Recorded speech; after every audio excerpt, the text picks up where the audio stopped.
Hello बच्चों, welcome to my YouTube channel Devika studies. तो आज हम बात कर रहे हैं पिछले 5 सालों में पूछे गए चैप्टर नंबर 1 के न्यूमेरिकल की।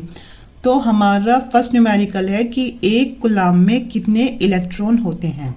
क्या है, एक कूलाम में कितने इलेक्ट्रॉन होते हैं। तो हमें क्या दिया गया है कि Q बराबर कितना, आवेश कितना है इसमें, एक कूलाम है। और हमसे पूछा क्या गया है, हमसे पूछा गया है कि एक कूलाम में कितने इलेक्ट्रॉन होते हैं, मतलब इलेक्ट्रॉनों की संख्या n हमसे यहाँ पूछी गई है। तो n बराबर क्वेश्चन मार्क हो गया। और हमें पता है एक इलेक्ट्रॉन पर कितना आवेश होता है। तो एक इलेक्ट्रॉन पर 1.6 गुना 10 की घात -19 कूलाम आवेश होता है। तो अब यहाँ Q है, N है, E है। तो हमें एक फॉर्मूला पता है कि Q इक्वल्स टू होता है NE के, ठीक है। और हमसे पूछा क्या है, इसमें n पूछा गया है। तो Q बराबर NE है, तो n तो अपनी जगह ऐसी रहेगा और E इज इक्वल टू के उधर जाकर किस में हो जाएगा, डिवाइड में हो जाएगा। तो n बराबर हो जाएगा Q अपॉन E के। तो Q कितना है हमारा, एक कूलाम, तो 1 लिख दिया। E कितना है, 1.6 गुना 10 की घात -19 हो गया, ठीक है। अब जब ये 10 की घात -19 है, अब जब ये 10 की घात -19 है और ऊपर जाएगी तो किस में हो जाएगी, प्लस में, क्योंकि किसी की भी घात हो अगर वो ऊपर से नीचे जाए या फिर नीचे से ऊपर आए तो उसका साइन चेंज हो जाता है। तो यहाँ क्या हो जाएगा, 1 गुना 10 की घात 19 हो जाएगा अपॉन 1.6 हो गया, ठीक है। आ गया इतना समझ में। तो हो गया हमारा n बराबर क्या, तो अब हमारा n बराबर क्या होगा अभी देखते हैं। तो अब हमारा होगा 1/1.6 गुना 10 की घात 19। अब जब ये दशमलव हटाएंगे तो ऊपर एक जीरो आ जाएगी, क्योंकि दशमलव 1 से पहले है इसलिए एक ही जीरो आएगी ऊपर। तो अब हम क्या करेंगे, यहाँ लिखेंगे 10/16 हो गया ये, ठीक है। अब हमें 16 को 10 से क्या करना है, डिवाइड करना है। तो करो, 16 है 11, 16 को जब 10 से डिवाइड करेंगे तो क्या आएगा। अब 16 तो 10 से नहीं हो सकता, तो इसलिए हमें क्या लगाना पड़ेगा, पॉइंट लगाना पड़ेगा। तो दशमलव लगाएंगे तो एक जीरो आ जाएगी। तो हमें पता है 16 छिक्का कितना होता है, 96, 16 छिक्का होता है 96। अब जब 100 में से 96 गया तो कितना है, 4। और जब हमने इसमें दशमलव का रखा है तो इसमें खुद एक जीरो पड़ जाएगी। तो अब हमें पता है 16 दूनी कितना होता है, 32 होता है, ये हो गया। अब जब हमारा 40 में से 32 जाएगा तो आएगा 8, क्योंकि हमने दशमलव लगा रखा है तो एक जीरो खुद आ जाएगी यहाँ। तो हमें पता है 16 पंजे कितना होता है, 80 होता है। तो ये हो गया कैंसिल। तो अब हमारा आंसर क्या आया, इसे काट के तो आया हमारा कि 0.625 गुना 10 की घात 19 है। अब देखो इसमें कि दशमलव से पहले क्या है, जीरो है, जबकि हमारा रूल कहता है कि हमारा दशमलव से पहले कोई अंक आना चाहिए। तो हम क्या काम करेंगे, हम अंक इससे पहले लाने के लिए हम इस दशमलव को आगे खिसका देंगे।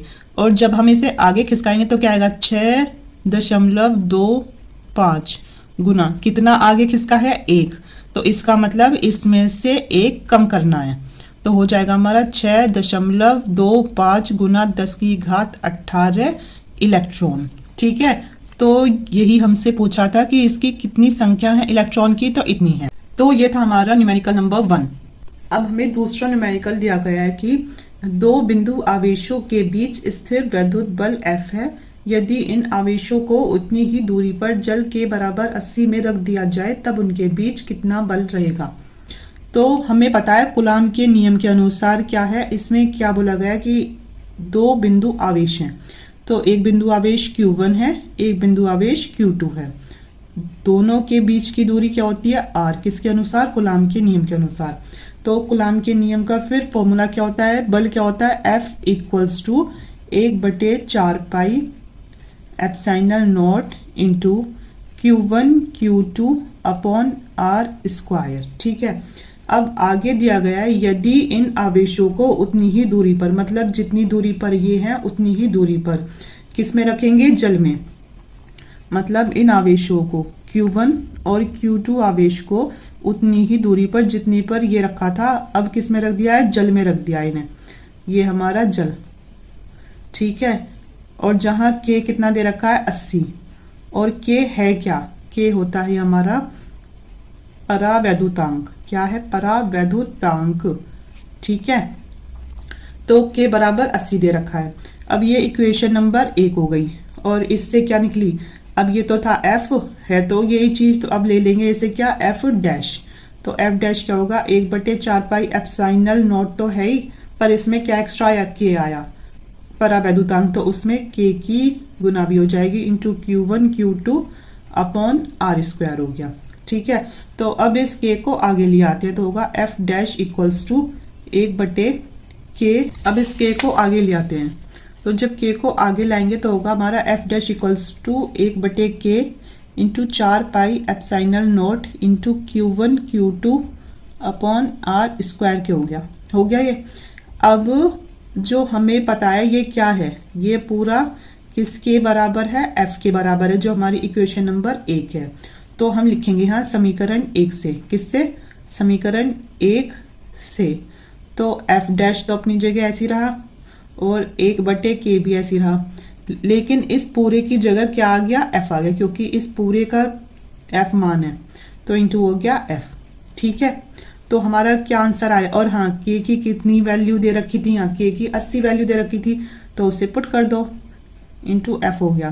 तो हमारा आंसर आया कि F dash equals to F upon 80 क्या है, न्यूटन है।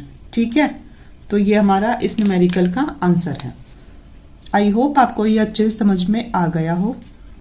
अब हमें न्यूमेरिकल नंबर 3 दे रखा है कि 1.5 गुना 10⁻³ कूलाम आवेश पर 2.25 न्यूटन का बल कार्य करता है। उस बिंदु पर विद्युत क्षेत्र की तीव्रता ज्ञात करनी है हमें। तो इसमें हमें क्या क्या दिया है पहले उसको लिख लो। सबसे पहले दिया हमें क्यू कूलाम आवेश, कितना आवेश दिया है 1.5 गुना 10⁻³ कूलाम आवेश है। और क्या दिया है हमें, और दिया है हमें एफ हमारा बल कितना है 2.25 न्यूटन हमें बल दिया गया है। और हमसे पूछा क्या गया है एक बिंदु पर विद्युत क्षेत्र की तीव्रता जो कि होती है ई हमसे पूछा गया है। तो हमें एक फॉर्मूला पता है, तो हमारा विद्युत क्षेत्र की तीव्रता का फॉर्मूला होता है कि E equals to F upon Q. क्या होगा, E equals to F upon Q होता है। ठीक है, और E इक्वल्स टू एफ कितना है हमारा, एफ है हमारा 2.25 और Q कितना है हमारा, Q हमारा 1.5 इंटू 10⁻³ अब ये 10⁻³ जब ऊपर जाएगी तो +3 में आ जाएगी, तो होगा 2.25 इंटू 10⁻³ अब हो गई ना प्लस की, अपॉन नीचे क्या बचा 1.5 बचा।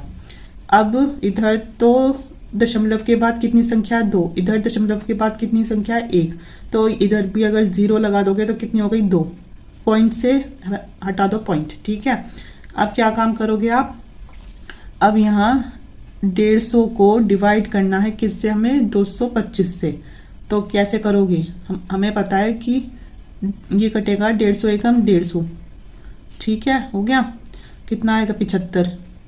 अब लगाएंगे दशमलव कि इधर 0 आ जाए, हमें पता है 150 पंजे 750, तो ये आ गया हमारा।